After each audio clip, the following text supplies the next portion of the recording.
So we're now facing, obviously, the second wave of the world economic depression.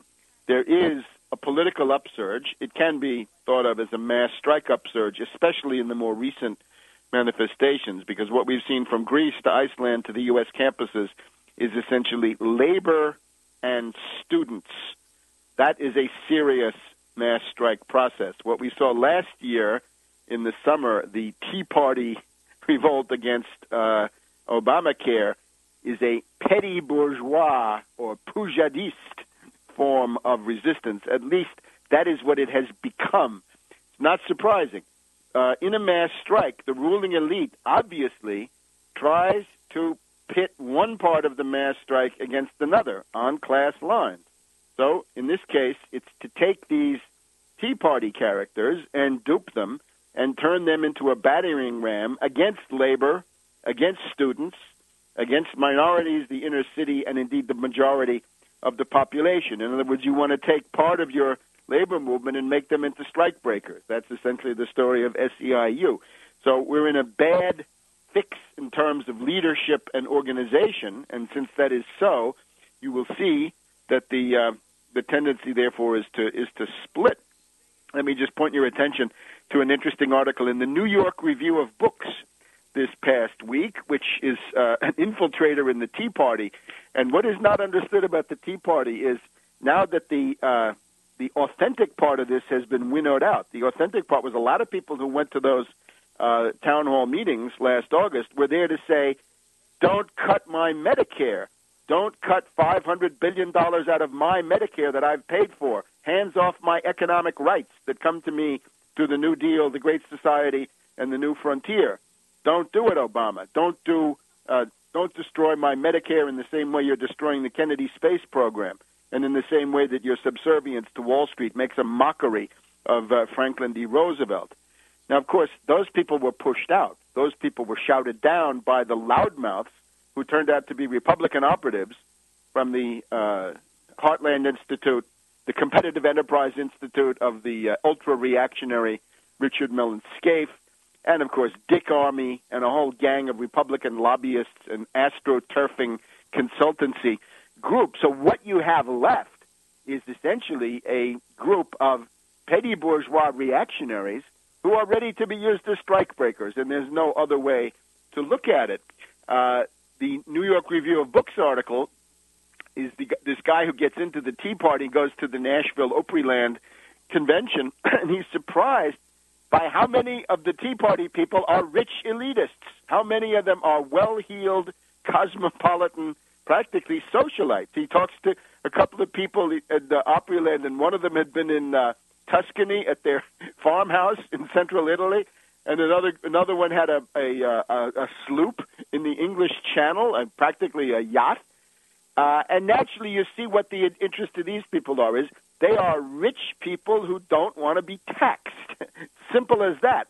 But they mask that in the rebellion against Obama. And, of course, that is the danger of Obama, is that, as I've been pointing out for 2 years, Obama makes this kind of thing very easy, because if Obama serves Wall Street, the Republicans and reactionaries can sit on the sidelines and snipe against that and call it big government. If Obama started to attack Wall Street, you'd see the Republicans immediately lining up in defense of Wall Street, and a lot of these other characters would be doing it, or they wouldn't be in action. So the high prices, the Opryland location, and so forth, show that what's left of this Tea Party thing, also with the Fox News sponsorship coming in, I would say the authentic elements have been pushed out.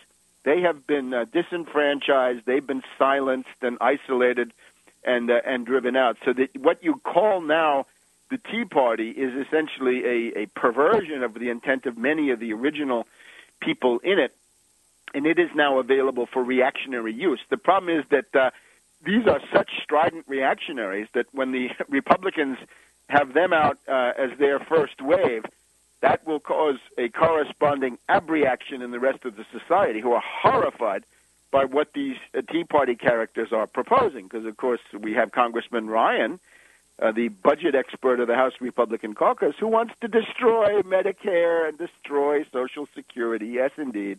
He's a traditional reactionary Republican. It's the same note we've seen since the 1930s. 60 to 70 years of reactionary Republicans, Roosevelt haters, all trying to destroy the New Deal. And that is what Gingrich said. He said, everything in my life is basically an attempt to chip away at the heritage of Franklin D. Roosevelt. And we would add of the mass strike process of the 1930s, the Toledo Auto Light, the Detroit sit-down, the general strikes in San Francisco and Minneapolis and so forth, the labor upsurge that actually gave you mass institutions, which the Greeks still have, the Italians still have, but have been destroyed in this country. And that's one of the reasons that the standard of living is falling, and also that public life is so stupid, because there's no institutions that would fight back against the banks. The banks seem to control everything, of course, including the weakened unions at this point. Now, the next stage of the Depression, the foreclosure wave. Washington Post today, March 12th. Foreclosure wave threatens stability of housing market. Millions more delinquent. And what this essentially comes down to, 5 million to 7 million properties, mainly homes, are potentially eligible for foreclosure, but they have not yet been repossessed and put up for sale. And part of this is simply that the repossession and foreclosure system is clogged. It's overloaded. The banks are foreclosing as fast as they can, but their system is, for the moment, overwhelmed. The number of pending foreclosures could grow much bigger over the coming year as distressed borrowers become delinquent, and then if they can't obtain mortgage relief, wade through the foreclosure process, which often takes more than a year to complete. The percentage of U.S. mortgages that are 3 months or more delinquent is up to 9.67% in the fourth quarter of 2009. Comparison, in the first quarter of 2005, 1.89%. So it's gone up by about 500%. This is a depression. It is a depression, a world economic depression of inconceivable proportions. It is bottomless. There is no business cycle. This is like the cargo cult. This is the tooth fairy and the Easter rabbit. There is no business cycle. You don't get out of a depression until you change policy, and radically, and back to the New Deal. Mortgages were, properties were seized by J.P. Morgan Chase.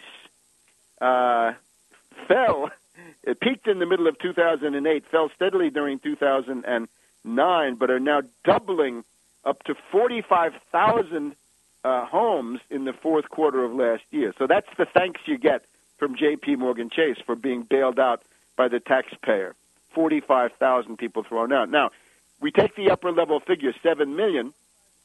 How many people does that mean? Well, multiply that by 3 to 4. What's an average family? What's an average home? How many people live there?